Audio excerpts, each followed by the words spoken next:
கிட்டத்தட்ட இந்த முத்திரையை வந்து நாங்கள் பெயின் கில்லர் முத்திரைன்னே சொல்லுவோம். எந்த விதமான பெயினாக இருந்தாலும் கண்ட்ரோல் ஆகும்.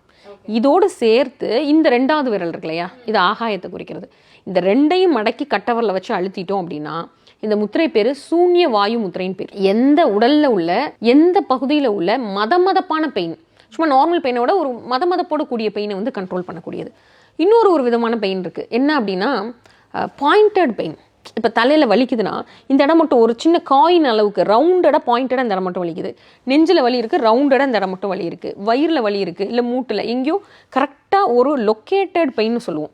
ஒரு இடம் மட்டும் வலிக்குது அப்படின்னா நம்ம 5 விரல் குதிங்கால் வலி, பர்டிகுலராக குதிங்காலில் வந்து அது கரெக்டாக அந்த ரவுண்டு மட்டும் வலிக்கும். குதிங்காலில் கட்டை விரல் நுனியோட மீதி 4 விரல் நுனியும் சேர்ந்துருக்கணும். 2 கையும் இந்த பொசிஷனில் வச்சுட்டு ஒரு கை நார்மலாக வச்சுட்டு இன்னொரு கையை எந்த இடத்துல வலிக்குதோ அந்த இடத்துல வச்சோம் அப்படின்னா வித்தின் 5 to 10 minutes அந்த பெயின் கம்ப்ளீட்டாக ரிலீவ் ஆகிறத நம்மளும் அனுபவத்தில் பார்த்துருக்கோம். நிறைய பேஷண்ட் செஞ்சு அதோடைய எஃபெக்ட் சொல்லியிருக்காங்க. இப்போ மூட்டில் இந்த இடம் மட்டும் எனக்கு வலி இருக்குது, இப்போ ஷோல்டரில் இந்த இடம் மட்டும் வலி இருக்குன்னு வைங்களேன். அப்போ நம்ம என்ன பண்ணலாம் அப்படின்னா ஒரு கையில் இந்த முத்திரை பேர் சங்கல்ப முத்திரைன்னு பேர். 5 விரல் நுனியும் குவிச்சு வச்சுக்கிறோம் ஒரு கையில், இன்னொரு கையில் இந்த 5 விரல் நுனியும் குவிச்சு வச்சுட்டு இந்த இடத்துல வைக்கிறோம். இப்படி வைக்கும் பொழுது அந்த இடத்துல உள்ள வலி வந்து கம்ப்ளீட்டாக குறையும். 5 நிமிடத்துலேருந்து 10 நிமிடம்.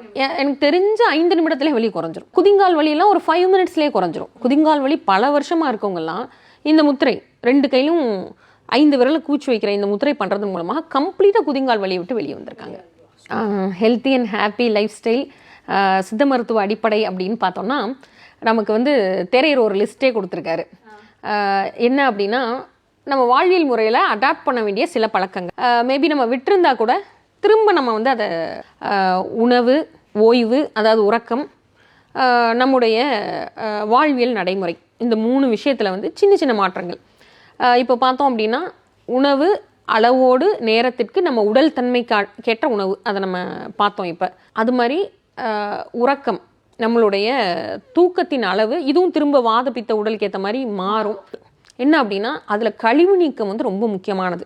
நம்ம முன்னாடி ஃபாலோ பண்ணிகிட்டு இருந்து இப்போ விட்ட பழக்கம் வந்து 2 பழக்கம் இருக்குது.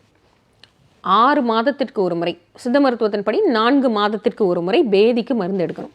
அட்லீஸ்ட் நம்ம வருஷத்துக்கு 2 முறை, 6 months once, 6 மாதத்திற்கு ஒரு முறை நம்ம உடலில் கழிவு நீக்கத்துக்கான ஒரு விஷயத்தை நம்ம கட்டாயம் செய்யணும். இப்போ சித்த மருத்துவத்தில் வந்து என்ன மாதிரியா சொல்லியிருக்காங்க அப்படின்னா ஒரு 4 மாதத்திற்கு ஒரு முறை பேதிக்கான மருந்து எடுக்கணும். 6 மாதத்திற்கு ஒரு முறை வமனம் சொல்லக்கூடிய வாந்திக்கான மருந்துகள் எடுக்கணும்.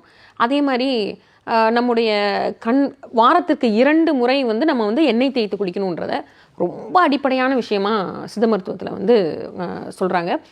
இது எப்படி அப்படின்னா எப்படி நம்ம ஒரு காரை ஓவர் ஆயில் பண்ணுறோமோ, இப்போ நம்ம உடம்புக்கு ஏதாவது பண்ணிக்கிட்டோமா அப்படின்னா நம்ம காரோ நம்ம வச்சுருக்க வெஹிக்கிளையோ கிட்டத்தட்ட எப்படியும் சர்வீஸ் வந்து அட்லீஸ்ட் ஒரு 6 மாதத்துக்கு ஒரு முறையே, வருஷத்துக்கு ஒரு தடவை கூட ஏதாவது ஒன்று பண்ணிவிடுவோம். அப்படி பண்ணாமல் அந்த வெஹிக்கிளை அப்படியே நம்ம ஓட்டிகிட்டே இருந்தால் என்ன ஆகுமோ அதே தான் இந்த வெஹிக்கிளுக்கும் ஆகும்.